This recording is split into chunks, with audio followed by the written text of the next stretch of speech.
enemigo o simplemente para demostrarle que está en poder del otro como un acto de sadismo o de crueldad. En nuestro país ocurrió eso y recién en esta nueva etapa algunas mujeres se animaron a confesarlo, se animaron a declararlo, a proclamarlo y a reconocer que efectivamente había habido ese tipo de violación. Esto es terriblemente significativo porque el tema de darle a la violación el elemento de tortura que implica no es un tema menor. Hace muchos años yo era defensora penal ordinaria y una mujer que había sido víctima de una terrible violación, era un caso común, 2 jóvenes la violaron para obtener que ella confesara dónde estaban las llaves de la caja fuerte. Esa señora dijo, era una señora de más de 50 años de edad, ese día yo perdí mi dignidad. El día que me violaron yo perdí mi dignidad. Y durante mucho tiempo la sociedad actuó hacia las personas víctimas de grave violencia de género, víctimas de violación, de esa manera, haciéndolas sentir que a partir de ese momento no eran dignas. Esto, poco a poco en nuestro país ha ido cambiando. En nuestro país, una de las juezas de la Corte Suprema, una de las primeras juezas, la doctora Carmen Aguiribay, que a su vez fue también jueza de un tribunal internacional y previamente había sido jueza de un tribunal que no era en realidad un tribunal porque no tenía andamiaje legal, era un tribunal simbólico y que investigó las comfort houses, es decir, las casas del confort que se establecieron en la Segunda Guerra Mundial para satisfacción de los soldados japoneses. Pero sin embargo, eso todavía no había obtenido la expansión y el significado que recién ahora está alcanzando en nuestro medio. Si a ello le sumamos lo que ocurrió con los niños, a los que se le privó la identidad en nuestro país, y donde en otros países no solo también se los priva de la identidad, sino que se los introduce en los círculos de trata, en muchos otros casos, o de esclavitud infantil, vamos a valorar hasta qué punto es importante el compromiso que tiene la señora fiscal de la Corte Penal Internacional por luchar contra todo este tipo de crímenes aberrantes que destruyen la vida de tantas personas. No solo matan gente, sino que destruyen la vida de aquellos que quedan como sobrevivientes, porque le hacen perder, como dijo aquella señora, la dignidad. Por supuesto que las víctimas no pierden la dignidad, la pierden los victimarios. Pero si la sociedad no toma un rol de compromiso profundo con esta temática, si no entiende que nosotros tenemos que acompañar y sostener a una justicia que muchas veces es débil y que tenemos que reclamar con fuerza, con convicción, para que todos estos crímenes sean juzgados, nunca vamos a tener una democracia fuerte. El único modo de que la democracia sea una democracia fuerte y permanente es que este tipo de situaciones, de exterminios, de golpes de Estado, de masacres, sean respondidos con una violenta, no violenta en el término de violencia, sino con una dura y fuerte reacción judicial. Yo aquí ahora sigo creyendo que aunque la justicia en determinados momentos no está a la altura de lo que se espera, la justicia sigue siendo la única solución. Creo que seguimos y debemos seguir trabajando por un mundo más justo. Tenemos que ser como la gota que horada la piedra o como la voz que clama en el desierto. Alguna vez algo vamos a lograr. Y creo que sí estamos un poquito mejor. Aunque, por supuesto, siempre hay defecciones, siempre hay retrocesos, pero creo que algo va quedando. Algo siempre se construye. Creo que determinadas dignidades que se alcanzan, determinados derechos que se visibilizan, no se pierden. Por lo menos la gente sabe El pueblo, la ciudadanía, todos saben qué es lo que merecen y lo que no merecen, lo que no deberían nunca tener. Por eso felicito profundamente a la señora fiscal, me enorgullezco de que sea una mujer, creo que tenemos una sensibilidad y una valentía especial y humildemente le pido por todas las víctimas, especialmente por las mujeres y por los niños, que siga luchando tan inteligentemente y tan valientemente como lo ha hecho hasta ahora. Muchas gracias.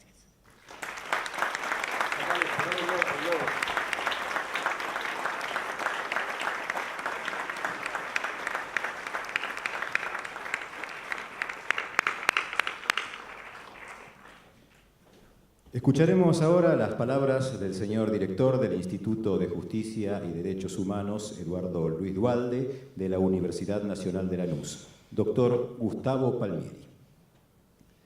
Hola, ¿qué tal? Buenas tardes. Brevemente, y en particular dirigido a los y las estudiantes de esta universidad, me interesaba plantear las razones fundamentales de la importancia de otorgar este doctorado honoris causa a la fiscal ante la Corte Penal Internacional, Fatou Bensouda. Hay dos que quisiera concentrar y las dos son igual o fundamentalmente importantes. Voy a empezar por la más visible y que en alguna medida tanto Ana como la Defensora General que me antecedieron en la palabra fueron mencionando. Yo estoy en este panel acompañado de 4 mujeres líderes en el campo de la justicia y los derechos humanos. Pero además del liderazgo, me interesa destacar el lugar de pioneras en lo que realizan, y el lugar de pioneras tiene que ver con los cambios que está habiendo hoy en Argentina y en el mundo a partir de la lucha de muchas mujeres. Las Vera Jarach y las Madres de Plaza de Mayo son pioneras en una manera de lucha sobre el tema de derechos humanos, de resistencia a la dictadura y de lucha y de construcción de un movimiento de derechos humanos en Argentina. Uno podría decir cuáles fueron las acciones pioneras y estaríamos largo tiempo. Ana Jaramillo es la primera rectora de la Universidad Nacional, pero además la primera constructora de una universidad nacional, que es la que tenemos, y en su gestión es que se fortalecieron las cuestiones de justicia y derechos humanos en la universidad. La defensora general, Estela Maris Martínez, es la primera defensora general que tuvo el país después de mucho tiempo que existió defensa pública. La primera son en este momento que se están produciendo estos cambios, y a los que conocimos la gestión de la Defensoría anterior y la gestión actual, los cambios son fundamentales, no solo en las cuestiones de género, en la construcción de lo que es el sentido de la defensa pública, y no solo en Argentina, sino en la región, y particularmente por eso, entre otras cosas, para mencionarlo, varias veces coordinó o fue secretaria general de la Asociación de Defensores, la Asociación Iberoamericana de Defensores. Y esto me parece que tiene que ver con un lugar en la defensa. Y nuestra invitada especial, la fiscal general, la fiscal ante la Corte Penal Internacional, es la primera fiscal que tiene la Corte, y también ha sido fundamental en el fortalecimiento y el prestigio de esa institución. Otras de las acciones en las cuales fue pionera en términos de las investigaciones y de modificarlas también han sido mencionadas entre los motivos del doctorado, que es la razón por la cual la universidad decide darle el doctorado honoris causa en este espacio. Pero ¿por qué dar también el doctorado honoris causa a la fiscal ante la Corte Penal Internacional? Y tiene que ver con esta segunda razón, que es el sentido que de derecho y de justicia enseña y tiene entre sus valores la Universidad Nacional de Lanús. Precisamente porque lo que se considera en nuestra universidad es que el reclamo de justicia, de esperanza de justicia, supera la demanda de ley y más abogados o más juristas o más derechos. Y acompaña el derecho los procesos en los cuales nos interesa cómo ese derecho y esa lucha por la justicia tiene que ver con personas que lideran esa lucha por la justicia y por el derecho, independientemente de estar formadas en el saber jurídico. Y muchos de esos liderazgos por nuevos derechos no tienen que ver con abogados, o abogadas, sino con la construcción de otros saberes. En buena medida, no hay nada contra el derecho, yo soy abogado, Pero el derecho también es un saber, y lo digo porque soy abogado, entonces me puedo dar ese privilegio de maltratarlo un poco, que es parasitario de otros saberes, o sí que quiere decir, en modo más gentil, que dialoga con otros saberes. Hablar del acceso a la salud no es algo que se construye solamente en el derecho, es algo que construyen los operadores del sistema de salud, quienes diseñan las políticas de salud. La universidad tiene una larga tradición y consolidada en materia de formación de salud comunitaria, que es un debate dentro del saber de la salud, pero es un debate que también nutre los debates sobre acceso a la salud cuando uno lo piensa desde la perspectiva del derecho. Y hay ejemplos en eso, en las intervenciones de la universidad, por ejemplo, en causas como las del hábitat en términos de Matanza, Riachuelo, un río contaminado acá al lado de nuestro municipio. Lo mismo podría plantear en materia de seguridad ciudadana. La universidad es de las primeras que tiene una licenciatura en seguridad ciudadana y no creemos que la seguridad tiene que ver con el respeto de la ley, sino con esta concepción que también es compartida por el ámbito de derechos humanos, donde la seguridad es una situación de hecho, que es la mejor situación de hecho que se puede conseguir para el ejercicio de los derechos. No es una situación de orden, es una situación conflictiva para el ejercicio de esos derechos que entendemos que nacen en una situación de conflicto, de pelea, de lucha y se sostienen en ese espacio. Claro que para nosotros, los estudiantes, los profesores y los estudiantes que trabajamos en los barrios del municipio de Lanús, de Loma de Zamora, de Almirante Brown, en la causa Riachuelo, que atendemos los casos de violencia institucional, nos suena mucho más comprensible que esa pelea por el derecho se dé en términos territoriales. Sin embargo, esa pelea por los sentidos del derecho también se da en los ámbitos internacionales. Eso lo hemos verificado a partir de la importancia que ha tenido para la lucha de los derechos humanos en Argentina y aún para esos casos que ocurren en estos barrios, la Comisión Interamericana de Derechos Humanos, fundamental en la intervención de casos como el de Milagro Sala, que mencionó Ana Jaramillo. Y ese debate también se da en términos de la Corte Penal Internacional. La Corte de Justicia Penal Internacional también tiene una tensión entre esos diversos conceptos de justicia y es para muchos de nosotros y para la universidad un espacio de defensa de derechos de esos pueblos, de los pueblos, porque allí se juzga a los tiranos que les quitan su autonomía y a los responsables, por ejemplo, de matanzas, que le quitan a los hombres, mujeres, a los niños y niñas de distintos lugares del mundo sus pretensiones de luchar, de ser, de vivir en un mundo mejor, en los distintos lugares donde habiten, donde se respeten sus creencias religiosas, su lengua, su cultura, sus modos de ser feliz. Es para nosotros y puede ser una fiscalía que investiga los delitos más graves y aberrantes contra la voluntad de los pueblos. Y es esa la razón por la cual también la universidad concede y decidió dar este doctorado honoris causa. Muchas gracias.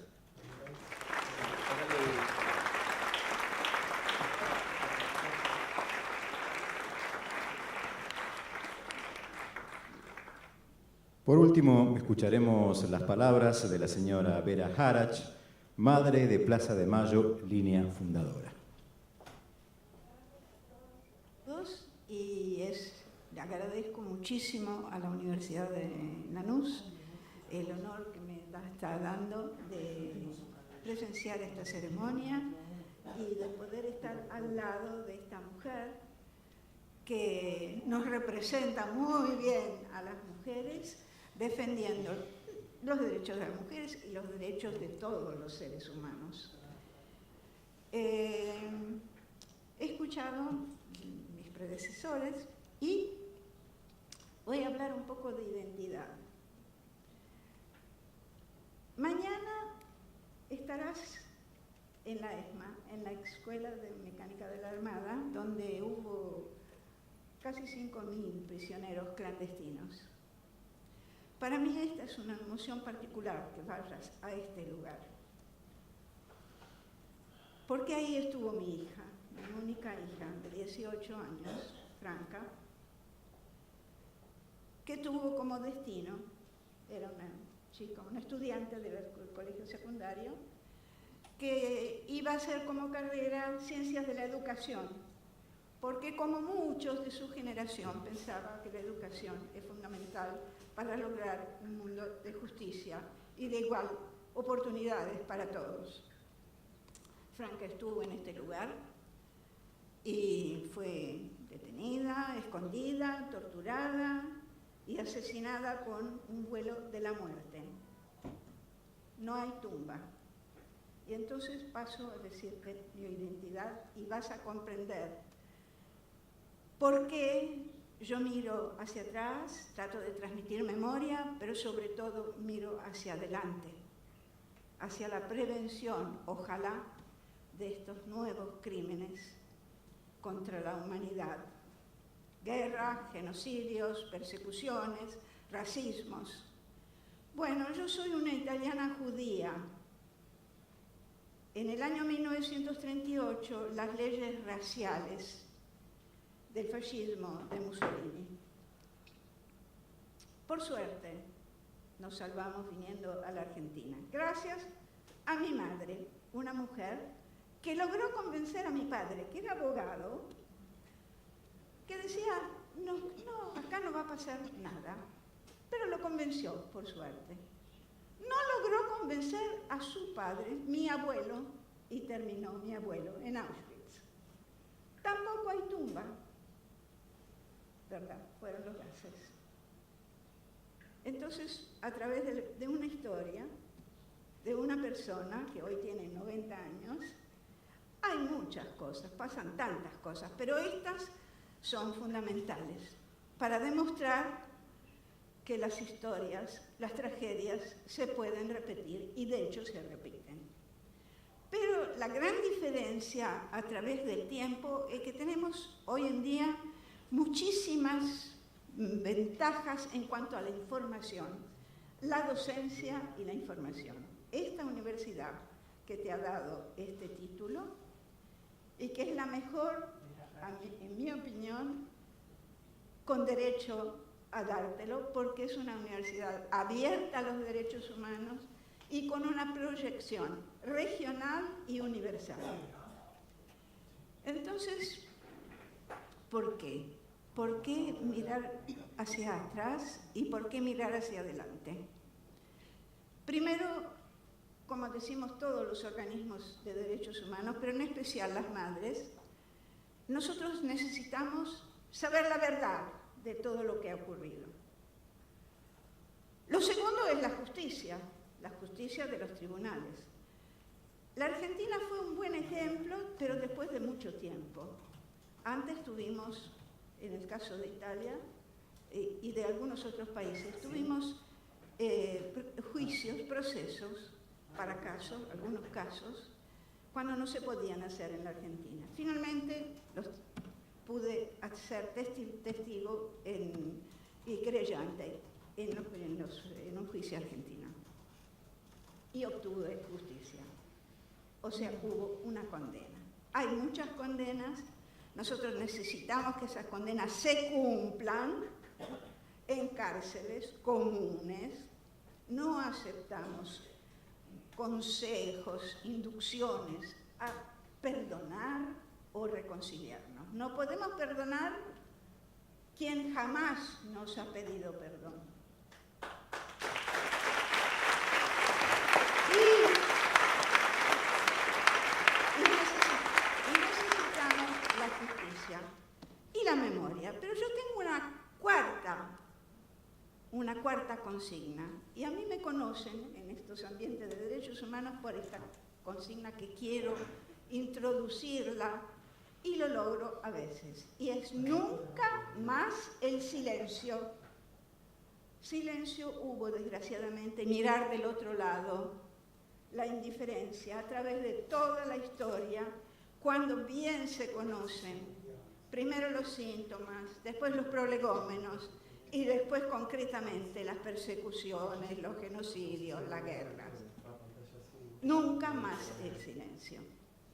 Y entonces, acá estamos hablando. Los profesores hablan a los alumnos, los docentes y todos nosotros aprendemos todos los días.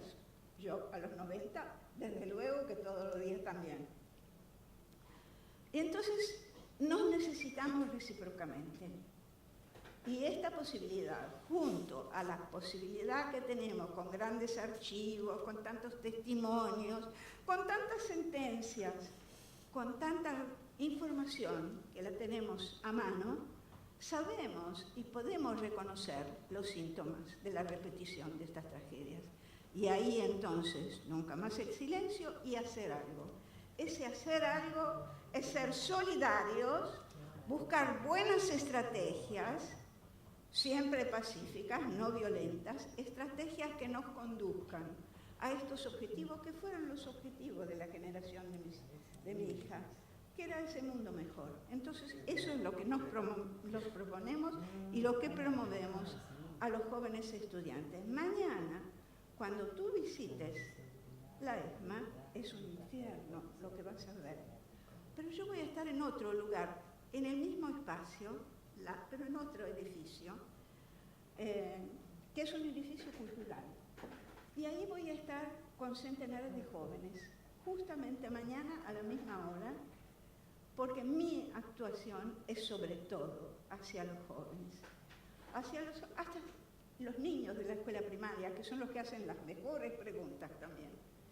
Y entonces tengo cierto optimismo, como dije hace un rato en la reunión precedente, tengo un cierto optimismo sobre la voluntad, la capacidad y también la tenacidad en continuar en este camino. Nosotros somos bastante viejas, pero estamos de pie. Y dentro de nosotros están las presencias de nuestros hijos. Por eso, cuando estamos en cualquier ceremonia, en cualquier acto, recordamos a nuestros desaparecidos.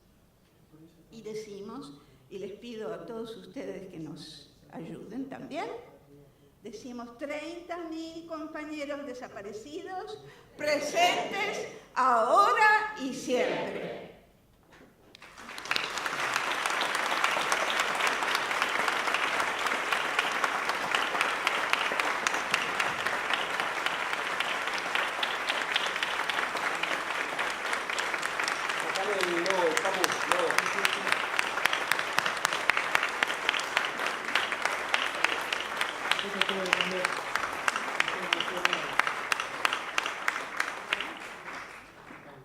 Seguidamente, la señora rectora de la Universidad Nacional de Lanús, doctora Ana Jaramillo, hará entrega del diploma honoris causa, copia de la resolución número 123-17 del Consejo Superior y obsequios institucionales.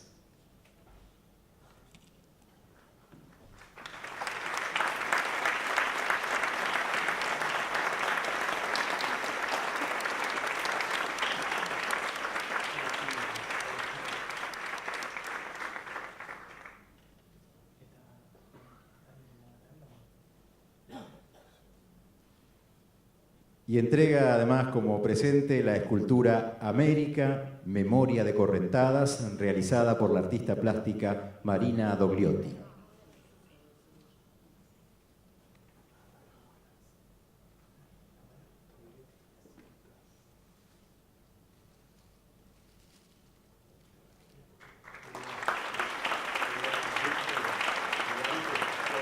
Invitamos a subir al estrado al consejero superior Daniel López, responsable del área de Patrimonio Histórico de la UNLA, quien entregará el ADN UNLA realizado con hierro y quebracho.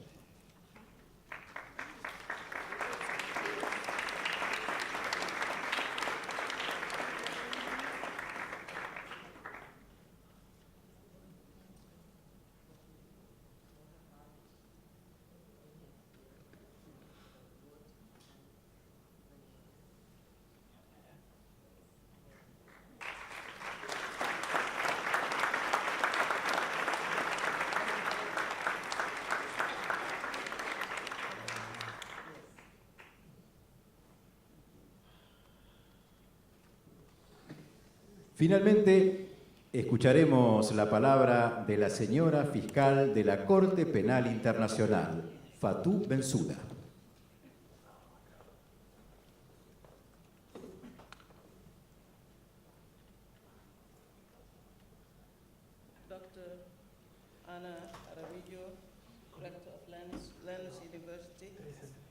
Madam Stella Maris Martinez, Public Defender of Argentina, Mr. Gustavo Palmieri, Director of the Justice and Human Rights Institute, Dr. Mohammed Ayat, my Special Advisor, and I, of course, recognize the presence of our mother, Vera Habak, and thank you for your intervention. Distinguished guests, students of the university, ladies and gentlemen, allow me to express my deep appreciation and most sincere gratitude to the University of Lanús for the great honor you bestow upon me today, the doctorate honoris causa, and for considering me worthy of this prestigious honor. Being here today to receive the honorary degree is a distinct privilege, and I am humbled by such a strong presence. At the outset, I wish to thank the university, and in particular, Mr. Palmieri, the Director of the Justice and Human Rights Institute, for his and his team's efforts in making it possible for me to be here today. I also want to